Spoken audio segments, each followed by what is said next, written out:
And we're right back live in the affluent studio of WLCN, and you can see how affluent it is with both sharing one set of headphones. We do have a caller. Go ahead, please, caller.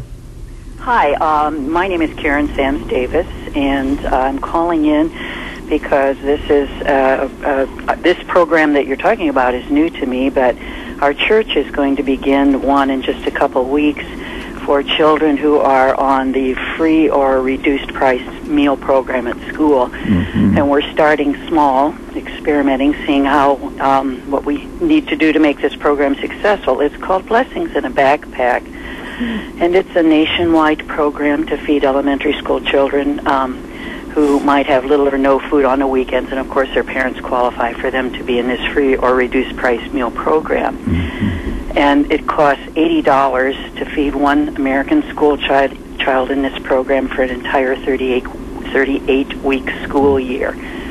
We'll be partnering with Walmart grocery store, picking up the food that Blessings in a Backpack has ordered for us, and we are paying for this through our church. And we hope it will be successful and can expand, and that children who go home on the weekends and have little or no food can be helped with this. The national program says that the results of children receiving food on the weekend is that they do better in school, have fewer absences, are not sick as much, and can concentrate more on what they're doing, so that there's a success with them at school also. And I'll just let that one be out there. We hope that this program will expand in our community too as the years go by. So thank you, and I will continue to listen. Well, we appreciate that. Thank you. We sure. really Bye-bye. appreciate that input. By coincidence, Judy and I were discussing that very program as we drove up this morning. Judy, I believe you referred to it as a snack in a backpack or something. Yeah, well, it's right. Blessings. She would be what a really great program that is. And again, as I suggested a little bit earlier this morning, those of us who are a little more fortunate kind of go about our daily activities, totally blissfully unaware of that kind of a need. I go pick up our great-granddaughter many times during the course of the week at school on behalf of her mother, and I see all these little youngsters, and it never occurs to me that some of those youngsters on the weekend are facing some serious nutrition problems. Mm-hmm. So what a great program that is, and we take our hats off to the caller and her church and her organization for that. We thank you very much for that input. That's a greater problem than we realize. You know, we think that the youngsters in school are getting free or reduced rate breakfasts and lunches, and isn't that swell? Yeah. But Saturday and Sunday we don't have the schools open. And a lot of us like to eat 7 days a week. Right. And I don't and this is a help to little kids. Oh, definitely. And I think we would, every one of us, be amazed if we knew the statistics. The superintendent of District 27, for instance, in Lincoln, could tell us statistics. And it would be an eye-opener for all of us. We just kind of trip blithely along the top of things and have no idea what's going on with lots of people. Another thing that you've got going is you're a pancake cooking type girl. Oh, yeah. A lot of stuff revolves around food with people, I've noticed. Well, but yes. it's good. I mean, we all like to hang out and eat together, so, you know, it's one of those. But, yeah. Well, where did Jesus Christ do his ministry? Right? Yeah, exactly. He talked to people. He hung out with sinners and just ate with them. And, yes, he did. I think it's interesting that he was considered actually, like, when you eat with someone, it's a different activity. You know, you can, I don't know, we can go do service projects and work together and things like that, and that also brings us together. But when you eat together and actually sit down and have a meal together, I think it's different. It's, I don't know, there's just something about sitting and resting and talking to somebody across at a table when you're eating together. But yeah, I make pancakes occasionally out at Lincoln College and give away free food out there. I run a ministry called Mosaic, and I just hang out and tell kids about Jesus. We pray together and try to encourage kids in their relationship with Christ, or if they don't, to make good decisions and just continue to seek God in their lives. So, and seek good choices for their lives. So that's what I do out there. Now, just as Karen Sams Davis Church is involved in this Blessings in a Backpack, your church is involved further in a food distribution. Yeah, they Open Arms Christian Fellowship.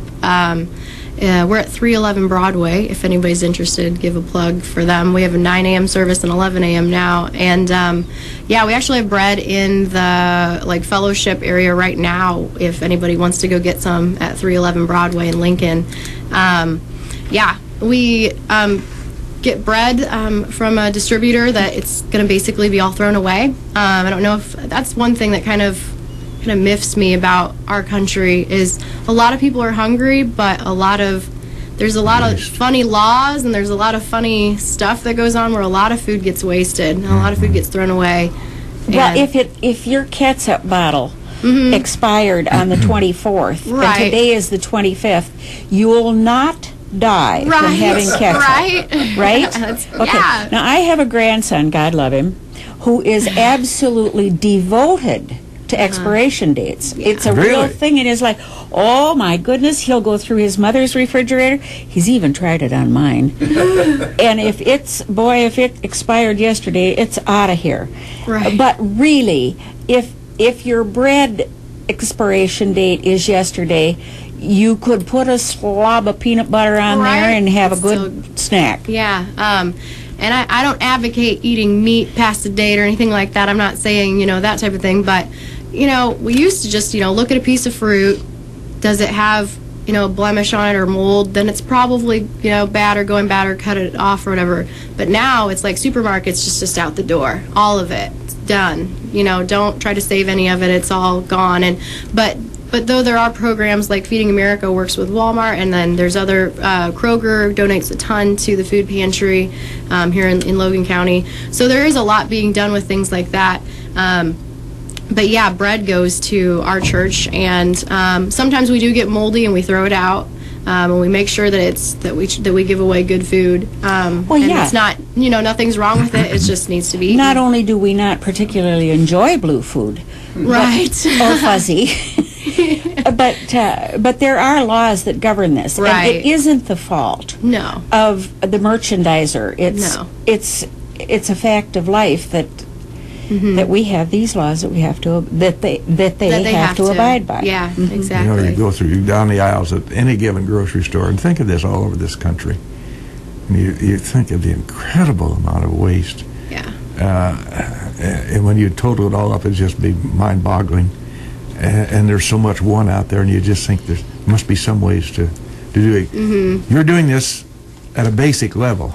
I think it's as basic as bread, Can't get more basic than that. But I've been surprised at that ministry and how that has grown for Open Arms. Yeah, and I think that's because the teachings of Jesus are preached, but also practiced. I mean, you can't disconnect your faith from your life. I mean, you can try, but I can't. God just convicts me, and then I have to change. But I think that's one reason that we do a lot of these things. We feel really called to do it. Like, we really feel that God would be doing these things. God fed the multitude, so why shouldn't we, and why can't we? If there's a need, I think God wants it to be filled. I don't think God wants people to be hungry in this community. I really don't. So that's why we want to do these things. So I think that's why Open Arms has grown so fast and so much is because they see a need and they try to fill it and they try and move towards it. Well, and how about your Logan County Love? Now, there is no dues system set up. There's no fee to join. No. You don't get golf privileges. No. But you might get relationships. The people who hear about it care. Yeah. How many of you are involved in this particular organization right now, Andrea? Well, online, I think our membership on Facebook is at 100. It fluctuates occasionally from 138 to 140, like in that, like people, I think when people move out of the community or if they're not really, really involved, like they'll drop off of it so they don't get the news feeds and stuff like that from us. But those that come, I mean, volunteer-wise, we've had 20 show up and volunteer and things like that, or around that area, and we've even had people now that have been served, like we just started delivering meals to people and things like that. I think maybe the second time we had this, we started delivering meals, but now we have a woman, Debbie, came to a meeting last night to get involved, and she was delivered a meal to her apartment, and she wants to help because she thinks this is great, and she wants to help feed people and just connect with other people too in her community. Now, when you talk about the delivery of meals, are you talking about this third Saturday dinner? We, if people can't make it, like, we don't want to exclude anybody that can't actually get out, because there's a lot of elderly that can't make it, and we understand that. And it was cold last time. It was really cold, and so we actually delivered, I think, to around 20 meals out into the community, and Chris and Michelle, they did that, and that was really good. And they go to Lincoln Christian Church, so there's a lot of different people that are involved in this. A lot of different churches members are involved in this, so. And all that is great, but in a perfect world, if they could come to St. John's on February 18th and join you, then you are able to dovetail the relationship part of your purpose. Yeah, definitely. And we talked about it last night because we've had 3 of these meals so far, and we're trying to see what everybody wants to do as their job more of, or like have as their set thing that they like to do. And honestly, I'm not the biggest fan of the kitchen. I could ask my husband at home. I don't cook as often as I should probably for us and our kids and stuff, so cooking's not like my big thing, but cooking is some people's really big thing. They love to do it. They love to serve in that way and show love in that way, and so they are set on cooking. Kathy Larson, she does a great job in the kitchen, and so she has been doing that. And Joyce Pettyjohn from the Southern Baptist Church, she loves cooking, so she really gets into that. But my job is just kind of a roaming talker. I just chat with people. I hate to see people sit alone, and so I kind of gravitate towards them and start conversations and stuff and relationships up with people. And I've met some really cool people doing that, and I love to do that. And so a lot of some of our senior citizens that come, they've told us, like, they just love the fellowship. They love to meet different people. They love to just hang out. They love to see the energy of some of the younger people that are there. We have a lot of kids there, and so we bring our kids. Those that volunteer bring our kids, and they get to volunteer, or they get to have fun and play together and stuff. So it's kind of the atmosphere of it. You know, you're acting on God's ministry in a, kind of the most basic way, really.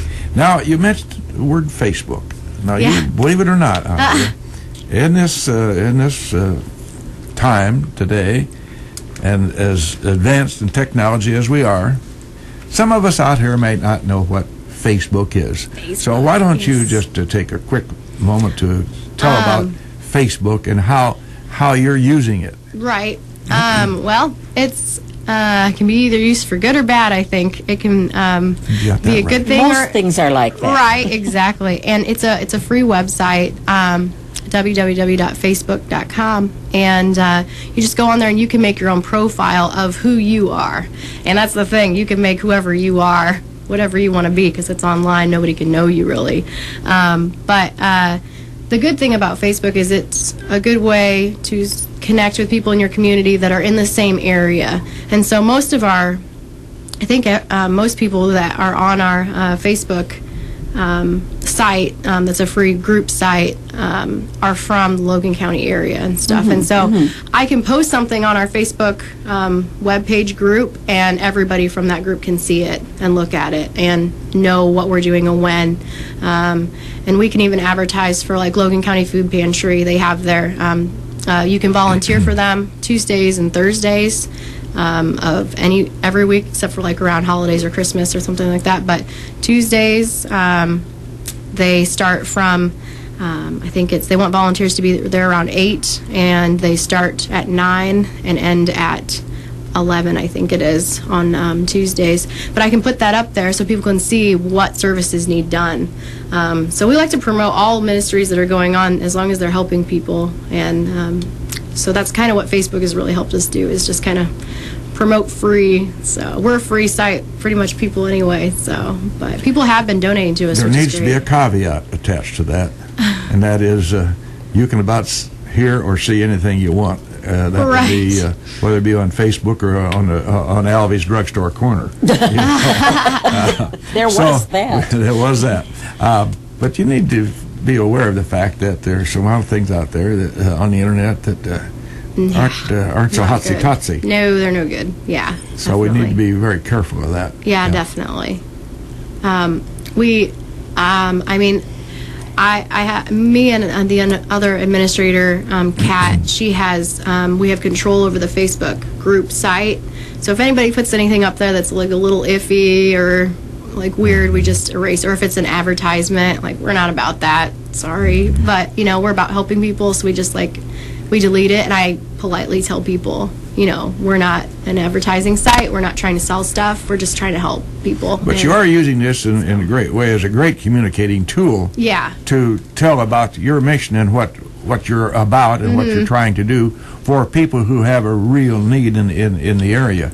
And apparently, I say ad nausea, that we just don't have a cognizance of a lot of the need that you folks are working in the trenches understand and know about.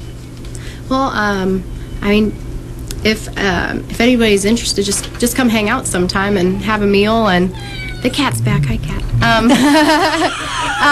You can come. You can come too, Kitty. Yeah. Really, just connect with different people. The one thing I really like about the Kingdom of God and the church in general is it's all people. There's not a money-making, you don't have to make $100,000 for Jesus to love you. You don't have to, and you don't have to do that. We're glad to know that. Right? Exactly. But you don't have to, we're all connected, and no matter what we make or what we do, we can still all connect and eat together and hang out and meet each other. And I think relationships is the one thing that's lacking, and one reason I think that poverty happens is because people aren't connected and maybe don't know each other enough. Because if I knew that my one of my neighbors, actually Rosie, she's awesome, she's in her 70s and she's never had a car, and but I could just as easily not talk to Rosie. Our culture has gotten so disconnected that that's kind of the problem, I guess, is we're all busy with our own little things, so we kind of run around and do all those things instead of just walking across the street over to Rosie's house and seeing if she needs any help. And she does need help, and so we try to help her out and stuff like that. But is your organizational structure such that if somebody is in need, they know how to get or can find out how to get in touch with you? That is one of the other things, too, is actually being able to get a hold of everybody. So the best way to get a hold of Logan County Love would be to get on Facebook and post something like, hey, I need assistance right away, or hey, I want to help.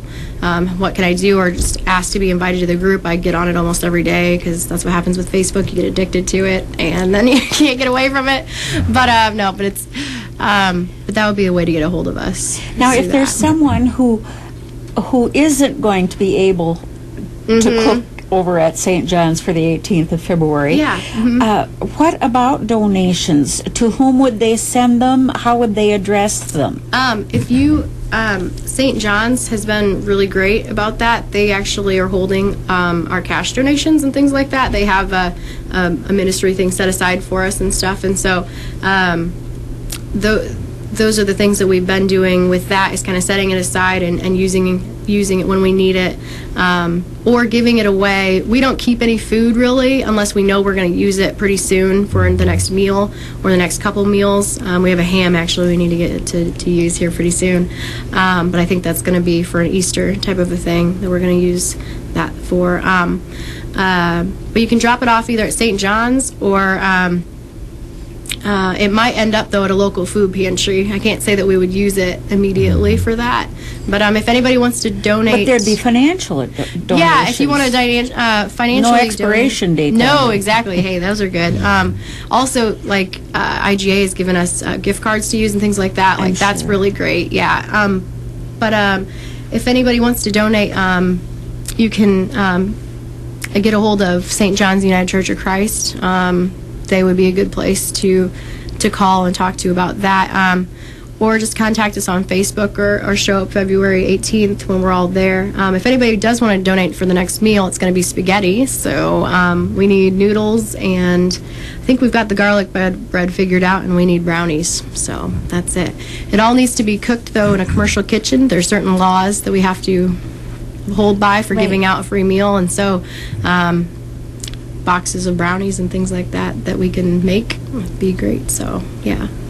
Well, you know, every church in the community, I'm certain, in the entire Logan County community, has its own approach insofar as charity to those that are in need or concerned, and certainly there's a lot of that out there. Do all of these pastors know how to get in touch with your organization? Not that, you know, each and every one of them, I know in our church we collect for the food pantry, and all churches have their own little ministry that they do to take care of those in need. Do the pastors in the community know about your organization, how to get in touch with you? If they have specific needs that might be that pertain to your group alone? We're still trying to connect with every or most churches in the area. It's a big job to really connect with all the leaders in the area, but what I really, really want to happen is the members of those churches to connect and tell their leaders and their ministers and what's going on and like any needs that they might need, or to tell us any needs that they see in the community as well. I guess that's another thing too. There's a lot of ministries in this area and a lot of help, but we're all not as connected as we need to be, I think. And it's getting better, though. Not like it doesn't happen, and we're all working together for that type of thing. But yeah, we need to, I guess, connect a lot more in that capacity. That's something we need to work on, definitely, is getting out flyers to other churches, too, to tell them what we're doing and where we are and when we have our meals and things like that. So. Well, Andrea Dykman, we appreciate very much your being with us today to discuss this very important project to the community. We always try to close Viewpoint with a quotation. I'm going to defer on that. I had a political quotation, but I think it would be trite in view of the seriousness of our subject today. So we're just going to defer to that for now. And again, express our appreciation to you and good luck to you for the work that you're doing in the community. Thank you for having me. Andrea Dykman. Thank you.